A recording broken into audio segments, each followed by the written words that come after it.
On the website mpexpeditions.com, Jorge Salas Guevara states, "At New Paths Expeditions, we are committed to providing unparalleled travel experiences to the most remote and captivating destinations around the globe." I had the honor of welcoming the founder of New Paths Expeditions, Jorge Salas Guevara, to the show today to share his incredible journey and deep passion for travel and adventure.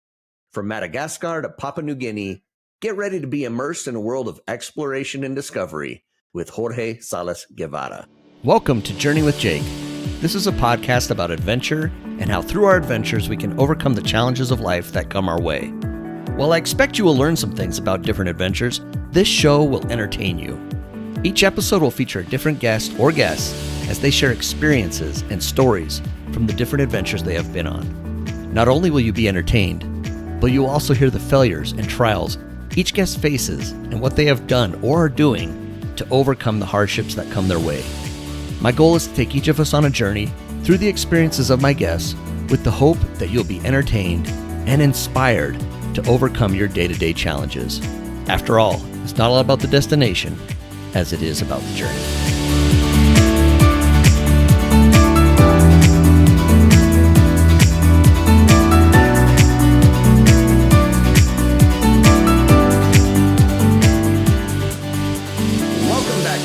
My name is Jake Bushman, and I'm the host of Journey with Jake. If you're joining me for the first time, welcome. I'm thrilled to have you here. And to those of you returning, thank you so much for tuning in each and every week. Today, I have a real treat for you. Jorge Salas Guevara is joining me on the show. From his early days exploring the Andes Mountains in his homeland of Peru to organizing incredible group trips to Papua New Guinea and other fascinating destinations, Jorge is passionate about creating unforgettable travel experiences. Before we dive into our conversation, make sure you subscribe to Journey with Jake wherever you listen to podcasts so you never miss an episode. And don't forget, we're also on YouTube. Just search for Journey with Jake Podcast, subscribe, and hit that like button. I'd also love for you to be part of my community, so be sure to follow me on Instagram at Journey with Jake Podcast. That's where I share sneak peeks of upcoming episodes, highlights from past shows, and even a little bit about myself so you can get to know me better. Also, a quick shout out. Journey with Jake is part of the Podmatch Podcast Network. If you're looking for more amazing podcasts, check out podmatch.com/network. Now, I'll be honest. Before chatting with Jorge, I had no idea where Papua New Guinea was or what it was all about. But Jorge is about to take us on an incredible journey, and I can't wait for you to hear his story. And if you love this episode, be sure to check out episode 110 with Margaret Sullivan and her family's year-long trip around the world. All right, let's get to my conversation with Jorge Salas Guevara. Well, I'm excited today, and I hope I get your name right. Jorge Salas Guevara. Did I say it right? That's very, very good. Jorge Salas Guevara. One last Guevara. name, very long. Yes. Guevara. Jorge Salas Guevara. All right, I'll, butcher my Spanish here, but Jorge, welcome to Journey with Jake. Thank you so much. Thank you to everybody that is listening, and thank you for the opportunity. It's a pleasure to meet you.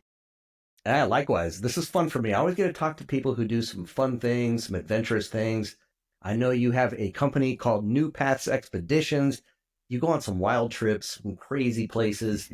Crazy in my mind. For you, it's probably old hat, no big deal. But for me, it's just awesome, the places that you go all over the world, which I think is fantastic. We're going to dive into some of those places, some of the stories you've got.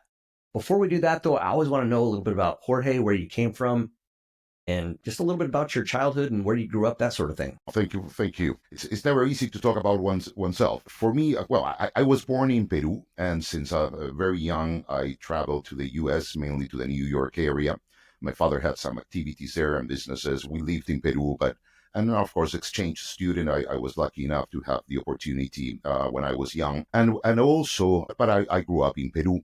And my family, even though I grew up in Lima, the capital city, the family came originally from the Andes, a very small city, not a town, but a city called Huancavelica. But that sadly, I was born right when the difficult years that are quite behind in the past of Peru. But I was born during that time, and sadly, there was a big migration to the coast, to Lima. but the family came from the Andes. So since I was very young, since I remember, I was traveling with my parents to the high Andes and using in those times dirt roads that had 3,000 meters, 10,000 feet cliffs on the side. And you might have seen them on YouTube or if you have been around. So for me, that was very, very common since I was very young. And also, my grandfather, he was a world traveler. He was at the United Nations at the time that the United Nations was not being formed, but it was probably its years of most influence. So he was traveling all the time. I saw him very little, but I remember in those years it was an event to take him to the airport and see the airplane go away, and I always had questions about where he'd been, and he claimed to have visited all the countries in the world at the time before he passed. So he was quite an interesting person also. And when I was very young, probably because of all these questions, he gave me as a gift his collection, which was already old, his collection of National Geographic magazines, and gave me as a gift a subscription. And I remember that I was very young, and I remember saying that I wanted to be a National Geographic photographer. And I think that that's part of where the bug is or started, where I got it. And then I kept on growing, and my university studies were in Chile, and at the time I became a mountain climber, rock climber. I started to rock climb at the time, and I got a very good close friend who's still in the industry. We are colleagues still, and we started together. We started climbing together. We were partners, and he was from Patagonia, from Torres del Paine, one of the most beautiful places in the world and one of the meccas of rock climbing. So the first summer we got, I had to inform my family, no, I'm not going back. We had a family business. No, sorry, I'm not going back to work this summer. We're going to Patagonia. And first year we got positions as a waiter. This is the beginning of Patagonia. Of course, there was tourism before, but the first good hotels were being formed. The first hotels that decided to have a guide team in-house were being founded. And that's when we arrived. So there was very little tourists. And first year we were waiters. And a month or two after that, we got an opportunity as a guide. We were trained. And the next year, we already had the guiding team. And one day, very well-known mountain climbing or hiking company from the US, one of their leaders got sick. And because I had a decent English and I knew all the routes and I was already a certified guide, he asked me to cover for him, to replace him because he was really sick. So I did that, and they loved what I did. I was very young. Before I was less than 20 years old at the moment, and I continued with them. And then I started to get work as a leader since that early years. And then, well, we kept on going. Then I moved became a freelance leader. Continued with my studies, of course, in my free time. Once I finished, I ended up working for an Australian British company. Very soon, I started to manage their South America operations. And then with a few breaks here and there, I continued doing this until a very well-known the nature travel leader of the time hired me. They pulled me into their team, which was a true honor. This is a US-based company, and they are not with us anymore, sadly. But they were the leaders for some 33 or something like that years in nature travel. So, and with them, I started to grow, and I became their senior leader. Before that, of course, I got a mentor that took me around the world: Papua New Guinea, Madagascar, the poles, and Mongolia. And I started to travel, and this company got bought by a very big travel corporation. At the time, it was the biggest of the world. And I got the opportunity to grow there and learn other areas of the industry. And ended up sitting at the board of two of their brands, became the senior leader, then operations director, and ended up being a CEO of one of their brands. In the process, I had to check safety of ships was one of the expertise that I acquired, also of planes, crisis management. When there was an issue in a very remote country, I was the one who waking up at 3 a.m. in the morning, getting on a plane and flying there to manage the crisis. So it was lots of fun. When the corporation entered, little by little things started to change. then my time was divided between a suit and a tie and exploring the jungles of Papua New Guinea. It was between the two worlds. And I felt that there was a little bit more, too much concentration in the stockholders' benefits, and not in the quality and of the experiences that we were providing. And that's when I started to have a conflict, and then too much tie, too many days with ties, and I had a daughter. Josefina, my daughter, was born, and I was 42. I decided that it was time to do what I always wanted to do, and devote my time to what I wanted, what I loved, which is traveling and experiencing the different parts of this beautiful planet that we have, and seeing my friends. As you can imagine, we have made friends around the world, and it's great to go and Absolutely. see them, and and just stay connected.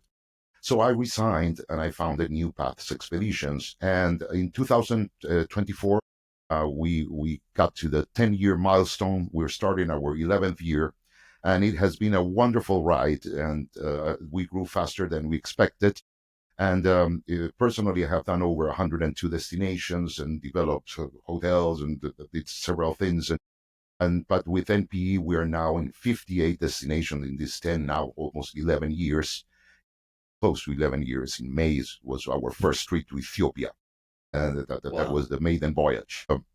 And we have been growing little by little, but we have a very loyal group of guests, and and it has been fantastic. What can I tell you? Living the dream. Love it. Living the dream. I mean, I love just that whole path. And that's why I was just sitting back, just enjoying what you were saying, because it was a journey for you. And that's what this is. It's a journey with Jake. Yeah, I mean, it's a venture podcast, but it's also your journey and who you are. So take me back to those moments as a kid. So you said you were born in Lima, right? Down in the city, but your family was from the Andes. And so you would travel there quite frequently. What are some of your first memories of that? What do you remember as a kid, and why was it so special to you? Altitude sickness. The first time that I remember, actually, I got quite sick, but because the acclimatization process that my father followed was not great. Now we believe that we are experts in acclimatization, so probably the memories of that first trip that I can remember. But see, we could not go to Huancavelica, which is the town where the family came from, because sadly it was the heart of the problems that Peru had. But the love for the Andes, and my father was quite worried that we learned about our roots and the culture of the Andes, which was receiving quite a bad reputation at the time. So he will take us to the not so complicated areas. So we will travel very often to areas like Huancayo and the central highlands of Peru, which are the highest ones. And again, traveling and seeing these cliffs beside the mountains was quite impressive. But to be honest, I understand my friends when I take them there. But for me at the time, it became quite normal. The people of the Andes, the way even though I am part of them, but the way they lived was completely different to the way I lived, and everybody in Lima and the cities. Lima is a Western city. So I think that their warmth and their traditions, being in contact since very early years with those traditions. And I think that opened my mind into, hey, we are all different, but at the same time, there's a lot of similarities that we have. So I started to be quite interested in the religion, in the traditions, in how it would be too long. But what I do is I love nature, I love archaeology, I love and I really like to understand the local people in every place that we go. At New Paths Expeditions, we try to balance nature and culture. That's what we always mention. We not only go to see the birds or the primates, but also to meet the local people and their traditions and to understand their history. And I think that those trips are the ones who ignited this interest. I love the fact that you enjoyed those National Geographics. As a kid, you had the subscription. I used to love getting the National Geographics and going through that because I think it had both the things that you talked about. I think it had both nature and it had culture because it had the people as well as the nature, and I think that's what I loved about it. I think it's got to be amazing that you've scrolled through those pages of the National Geographic, and now you're out seeing those places in real life. But we What's are that like to be able to actually experience these places in real life? It's always a blessing. And then finding the questions, new questions that you want to answer. And I'm very lucky. I have to recognize it that, and I do it very often and always remind me that I get the opportunity not only to go, but to go again and again with different people. And it's always different. And being able to try to find out on every trip. Normally, when I lead the trips, because I stay four to five trips every year, but of course, we have a fantastic group of leaders. I normally lead the new ones and Papua New Guinea. I keep on going to Papua New Guinea every year for, I think it's 27 or 29 years now. But there are certain questions in Papua New Guinea that I still have not found the answers. That curiosity that National Geographic planted, now we get to experience it in firsthand, not only to see it, but also to find the new questions and try to find the answers.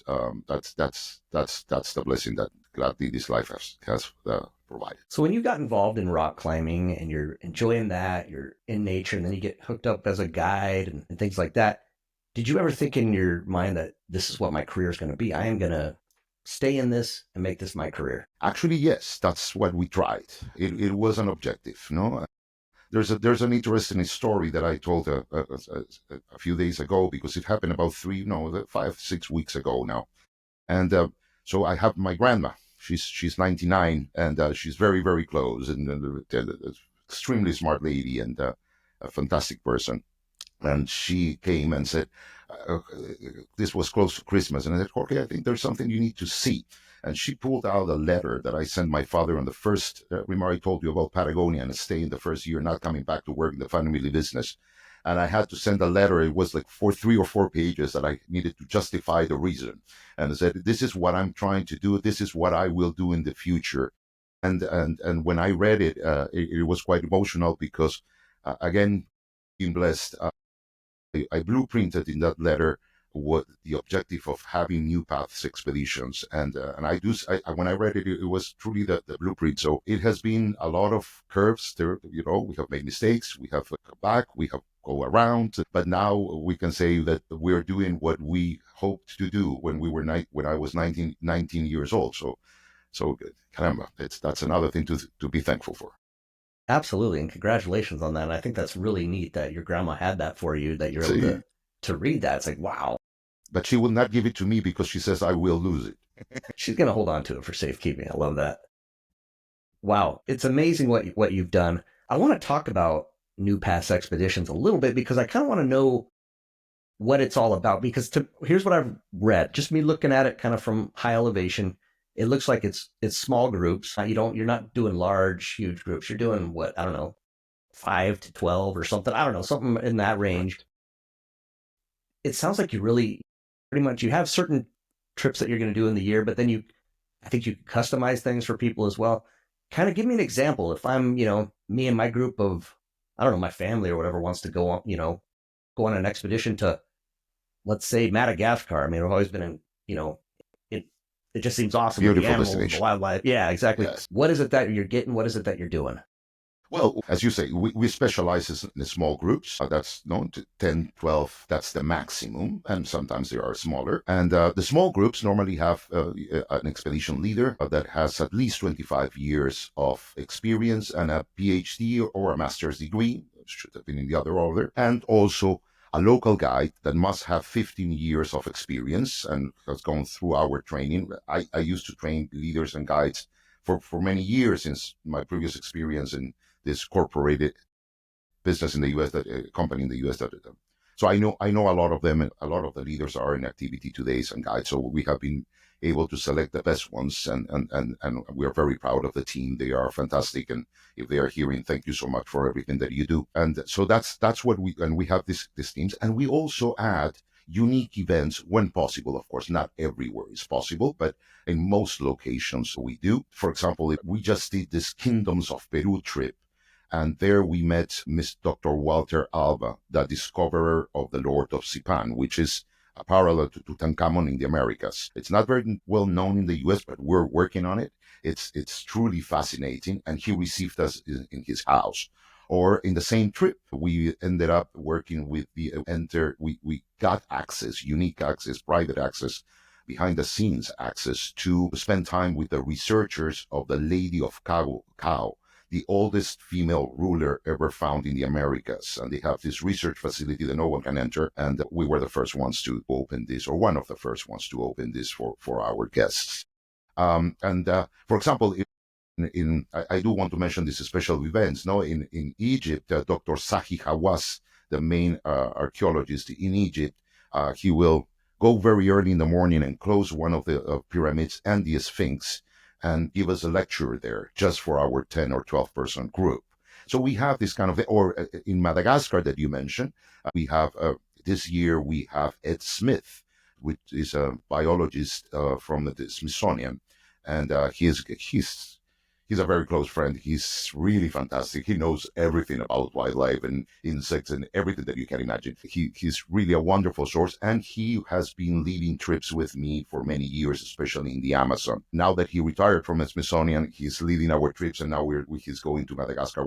So we try to add this unique, and I can keep on going. We try to have these luminaries and the very special persons and very unique access and behind-the-scene access on the group tours. And we have, and of course, we are getting more after the pandemic, requests for private trips. So in Madagascar, we'll normally have our local leaders. And if the group is over 6 or 7, local guides, we will send our leaders. And if we get to the vicinity of 10, then financially it makes sense to have these unique events. So it depends on the size of the family, right? But everything that is experienced in our group tours is experienced by our private trips. And we have our itineraries that we have been testing for decades. I'm the designer. One of the things that I love the most and that I spend most of my time is designing the trips and correcting the trips and seeing the expeditions and testing everything as much as I can. We are on the road almost always, so that we are always keeping it updated, not only to the services and the improvement of services that we see in the countries, but in the new national parks, in the new cultural aspects, the new guides. So the experiences are the same for both, and we propose our itineraries that have been tested. And for us also, the pacing of the trip is very important. So depending on the age of the group, or if it's a family trip, we will change a little bit our program. Gotcha. So 3 nights instead of 2 nights in each place might be necessary for this particular group. So we really worry about the individual needs of each member of the group and how the group will work, how the itinerary will work for that group, considering their age and interest differences, even though they are a family. So we do take a lot of work. It's not something that someone will call us and in 2 hours we're going to send them a quote that we pull from a system. We get to learn our guests, and we prepare the best possible experience in the destination for that guest, respecting the destination, because sometimes people want to do certain activities that the destination don't provide them, and we have to be clear with them that that's not for this destination. Maybe that's in Peru, but not in Madagascar. No? So looking at your website, it looks like you have some things that are already planned for like 2025, for example, that looks like people can sign up for now. But then you also do customization. What is the average length of an expedition, would you say? Well, it depends on the age of the group Okay. that we have. Normally, if it's in the Americas, for example, we will try to stay in the 8 to 10 days vicinity. So people have a 1 week and they leave on a Saturday and return on a Saturday and they have Sunday to rest. Guatemala, which is a fantastic destination, for example, that's what we do. Costa Rica, Peru, we try to do them in that vicinity. But then we have people that but if we are going to Madagascar, you will probably need 12 to 13 days. You're 14 days. You're traveling quite a bit. You're crossing more than one ocean. So probably you want to get the most of the destination and avoid having to come back. Because in a lot of cases, people fall in love with the destination and say, oh, I was missing this or that. We try to make it as complete as possible. And also, if there's people that have a particular interest and they really want to see all the cultures of, I don't know, Bolivia, the pre-Inca cultures in Bolivia or in Peru or in Colombia, then we will extend it a little bit more. But it all depends on the individual needs of each group. Again, we speak with our guests. We try to learn what their interests are. We have the backbone of our trips. We know the hotels and the places that we want to be and that provide good services that follow our standards and our safety standards and service standards. But we will adapt them to anything that to the individual needs. We have done it all. From our guests normally are interested in culture and nature, as I mentioned, and balancing it. It's not a one day. I want to go from point A to point B, spend one night, and then I continue traveling. I spend all day long in a vehicle and maybe have two short activities and keep on going. That's not what we do. We try to have lots of activity uh, tailored to our clients. But uh, it varies from families, small families, couples, and we even had the Smithsonian Board of Donors, for example. So it's quite varied, and we have a team that have vast field experience, and we use that experience to customize every itinerary to the needs of our discerning guests. Wow. Okay, so it sounds like you get like maybe a family. You might get a small family who might do this. You might get a group of friends who would do this. You might get some couples. Do you ever get the solo traveler who's just like, I want to go on one of these cool expeditions, and so you get a bunch of people who don't know each other, or a bunch, six, seven, whatever, small group. Do you have that as well? Yes. We get quite a bit of those, and that's why we have the group departures. And we said one or two or three departures per year. We don't do 25 departures. We are not a machine, a mass production machine. We are a boutique, customized, specialized in unique experiences organization. So that's why we have this group departure, so that people that are one couple and they want to make friends, and they want to make friends, and that's what our first year 10 years have been like. It was more like a club. So we had people that have traveled with me in the past. They heard that I opened my own business. They told their friends, and there was one or two couples. They came and then they met the other couple, and they made another two couples, and then a daughter and a mom.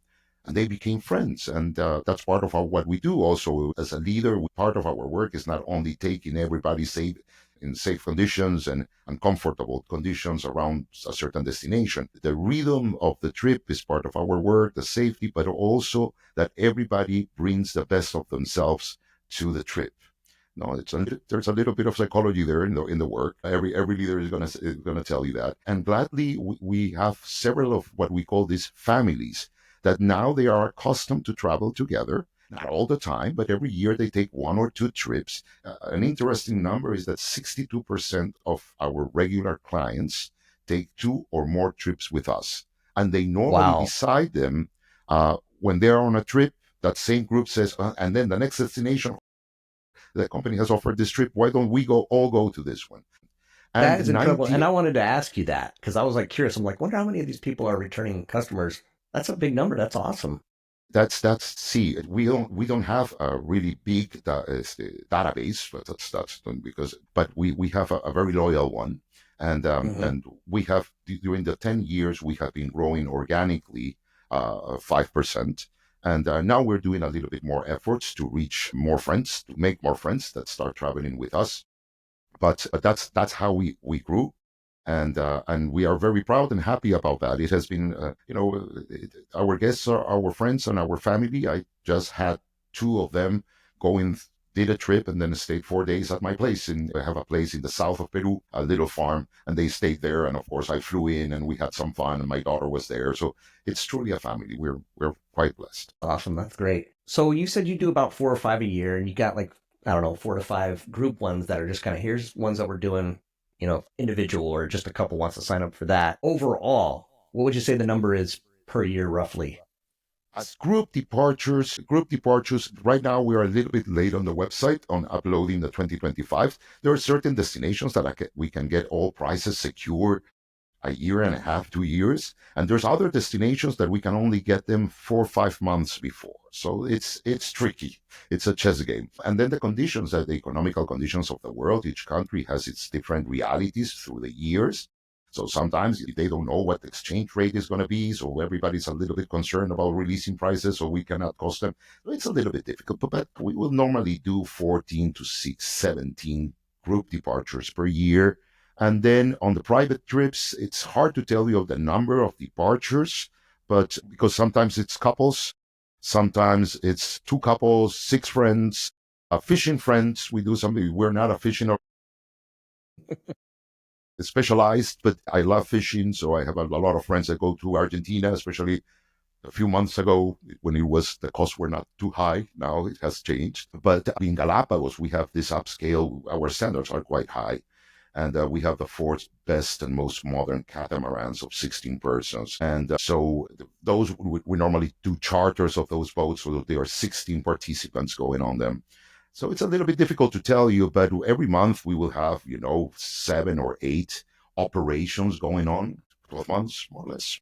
Yeah, very good. And I know you said you do, I don't know, 5 or 6 yourself. Papua New Guinea is always one. Why Papua New Guinea? Why is that? Why do you like to keep going to Papua New Guinea? It's not an easy destination. It's not for everybody. But when people ask me what is your favorite destination, it's impossible to answer which one. It's always the one that I'm enjoying at the moment. But Papua New Guinea, it's the most impressive one. And we have, again, it's going to be my 27th, 28th year. I need to make that right count for a webinar that we will be recording next week. But it's of the one of the most culturally diverse countries and most foreign countries for Western standards. And finding leaders there, it's not something that is easy, and it's a very far away destination. So it's one that I've been doing for so many years, and I believe that right now I'm the most senior leader in activity there. And so I take the responsibility of those groups. They are fantastic. They are very complete, and there are certain questions that I have in my mind that of Papua New Guinea that I have not found the answers yet. So, for example, one of them is. They were one of the first ones to develop agriculture some 9,000 to 10,000 years ago. But for some reason, these cultures, not all of Papua New Guinea, please, my friends in Papua New Guinea, there's also quite advanced and highly educated people, but in the remote areas, there's people that are still living in the Stone Age. And these are the ones who develop agriculture. So what happened, the same parallel to that is the Omo Valley in Ethiopia. You have a similar situation, and these people still live in the Stone Age, even though they were the most advanced humans 9,500 years ago. So why this happens in different parts of the world where this is the case, and they stopped evolving, or not evolving, they evolved. They, instead of having new technological breakthroughs, they started to complicate their traditions and beliefs. It would be too long to explain here, but it's quite unique.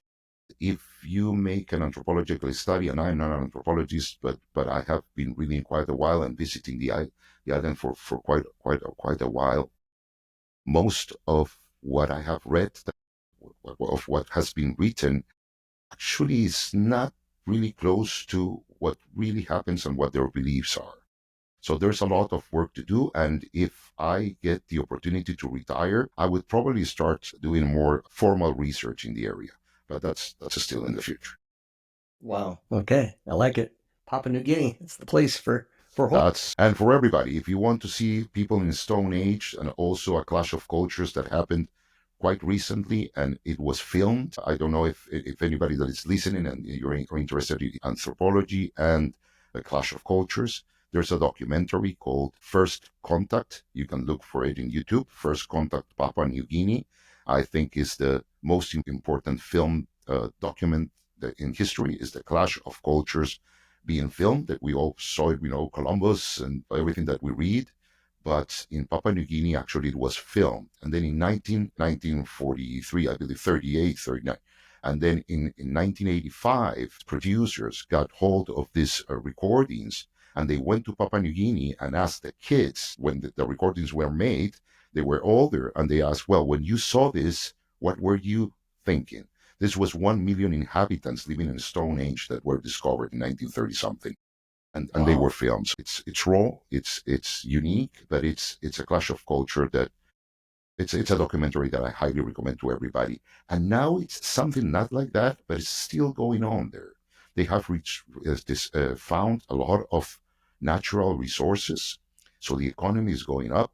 There's money, And there's a lot of very highly educated people, but also there's people that are still, believing in sorcery and having traditions in the Stone Age, but they have a smartphone, and roads are coming in. So this is another way, another clash of cultures, and it's something that we touch a lot and analyze during our expeditions in Papua New Guinea. Wow, that's That happens fascinating. once every year. I'm sorry, but since you're touching it, it's Yeah. once every year, and we do it. It's normally in August, because in August there's the Mount Hagen Sinsi, the biggest tribal gathering in the world.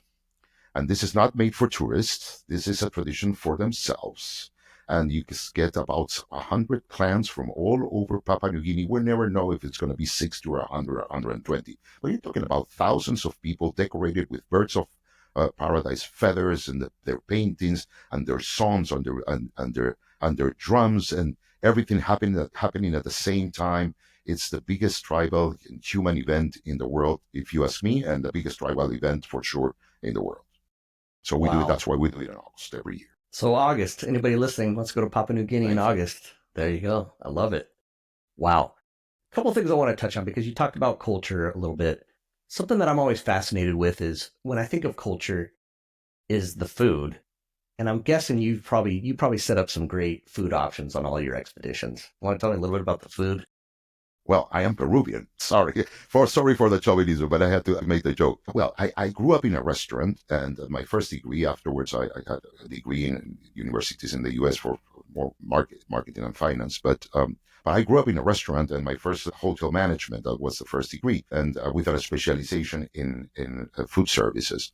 So it has always been part of me. I love cooking. After this webinar, I'm going to, this podcast with you, I'm going to be cooking some very nice pasta, hopefully, for my daughter. So it's something that I cook all the time, the weekends, and it's part of me. And curating the restaurants that we try is very important. Of course, some friends are not foodies, but most of our clients really enjoy them. So we include not only visiting the best restaurants at every place that we go. We can rough it sometimes because Yeah. of the location. For example, was recently in Bolivia, and we went to Gusto, the best restaurant in the country. I was just now in Chiclayo in North Peru. Of course, I had to go to Fiesta. It's an icon. Well, and in Morocco, we have a great operation in Morocco for many, many years. Maja, somebody feel the Morocco chapter or episode, the chef that accompanied him, Yeah. he's a very good friend, and we go to the restaurant, so they normally meet us. We cannot guarantee it. That's why we cannot put it in the brochure, because sometimes they are humans, they can travel. It's not but they normally meet us. And in Lima, we have Central, the best restaurant in the world. Or, well, last year was the best restaurant. Now I think it's a third. Maido. So we do that all over the planet, but also with cooking classes, no?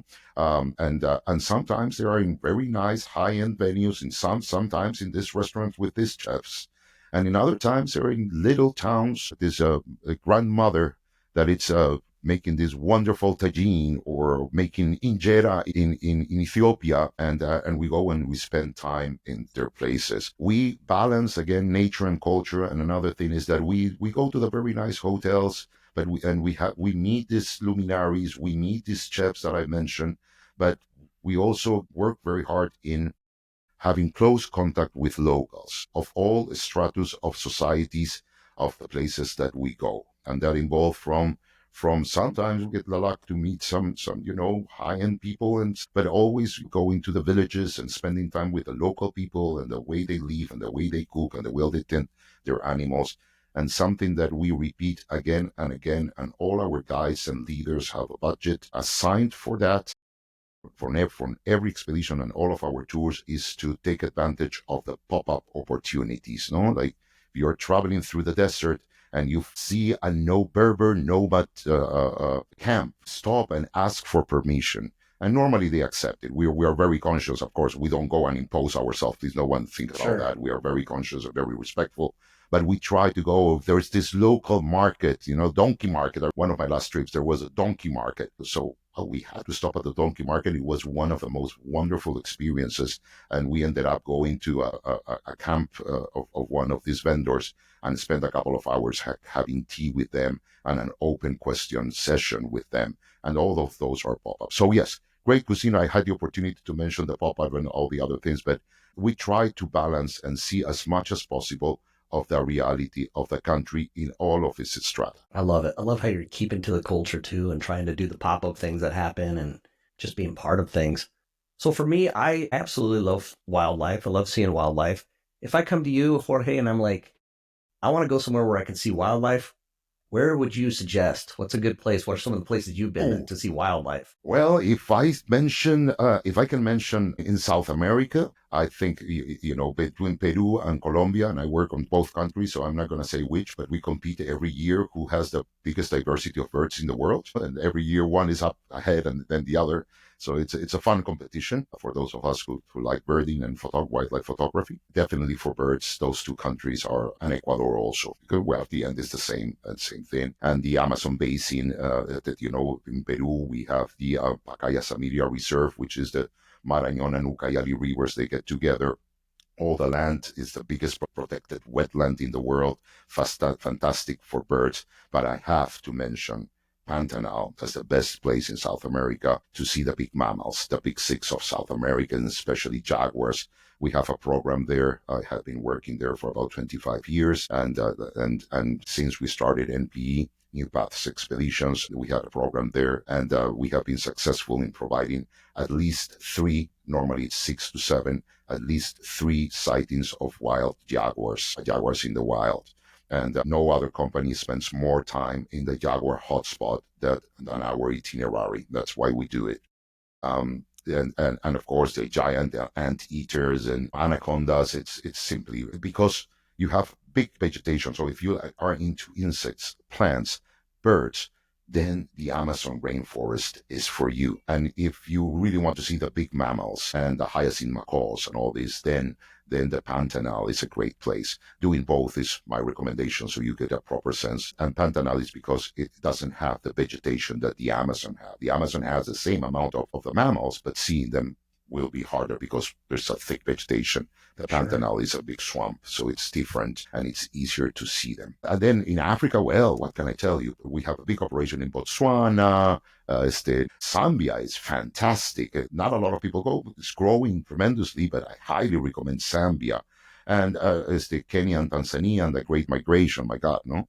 But then if you want to go off the beaten path, you mentioned it before, Madagascar. I'm in love with Madagascar, and everybody thinks that the loss of habitat is tremendous, and yes, it is. But during my 20-something years going there, I must say that there's tremendous improvement in conservation in the area, and I have seen more wildlife. That the sightings are, and we keep records of this. The sightings of our groups are improved every year.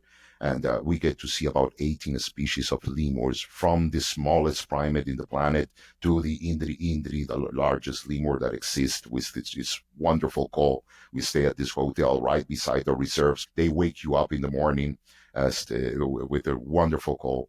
And of course, we see, not only the primates in Madagascar, but 80 to 90%, depend on the flora and fauna of is endemic in Madagascar, so it's a place that it's unique, and the insects, oh my God, so it will be too long. No? In Papua New Guinea, I have to go back to it because of the birds of paradise. There's nothing like the birds of paradise. If you like birds, that's the Everest of birding. Something that is I love horses. Something that is something that I really enjoy is, well, it's in Mongolia, the Taki horses of Mongolia, even though the wildlife is not tremendous, but the experience and the cultural experience, but then seeing the Przewalski horses, the Taki horses in the wild is something that is amazing. Well, polar bears and Antarctica, what can I tell you? Sorry, too many. Yeah, no, I love this, and that's what I enjoy. And I love the fact that I see your face kind of lighten up as you talk about these things. You've experienced all this, and it doesn't seem like it gets old for you. And of course it can be, we were fun, but then the photography, and it's always different. It's the light is different, the location is different, the species, because the different times of the years will be different because of migration and other factors. So it's always a joy, and then spending it with really interested guests that are there, and they provide their, not only the local people and the friends that you have, but also the new friends that you make, and seeing their joy and their awe of this world, that we get to be a little part of them discovering it. It's something that's hard not to be passionate about it. So speaking of doing this, and you've been doing it for years, and I can tell you love it, but what are some of the challenges you face? What are some of the difficulties? Well, that's a difficult one. Of course. Well, there's a lot of things that happen. Gladly, we have guests that know what they are doing, and we do filter our guests. We speak with them, as I tell you. We know who they are, and sometimes we recommend a private trip to some people. And instead of our groups, we try to have groups of like-minded. We curate also not only the itineraries but the groups. We do our best in that. That is not easy, and it is a challenge. And finding who will be right for this destination at this time, it's something that we do. So if anybody's listening, and we really worry about you, and that you get the best experience, not only of the itinerary, but the people that you're going to be traveling. But once in a while, you get some unique experiences, and it's a famous one, but we received it once. There's too much sand at the beach, that kind of complaints. Or one time, and this is the way I tell my friends not to forget to use their bug repellent when they're in the Amazon or in a tropical rainforest somewhere around the world. I had this guest that I was leading on a boat on a ship in the Amazon, and this gentleman was really worried about mosquitoes. And sometimes there are a few, quite a bit, and sometimes there are none. And I told him, well, sometimes we have them, sometimes we don't. Let's cross our fingers. And the next day he will make the same question, and so on. And then 8 days went by. And the last day I congratulated him and said, there were no mosquitoes. You're a lucky man. And he was, yes, this has been the best trip of my life. And thank you, Jorge. And hugged me, and I hugged him, and everything was fantastic. And then about 3 or 4 weeks after trip ended, I received a letter from the president of the company that I was working at the time. And she said, and the subject was complaint. And basically it was a 2-page letter of this gentleman asking for a refund because there were not enough mosquitoes to have the proper Amazon experience. So sometimes you get some challenges, right? You cannot make everybody happy. Yeah. And you're in such a service-minded industry. Like you said, you want to take care of these people. You want them to have the best experience possible. And sometimes you're just, some people you just can't sometimes, I think, unfortunately.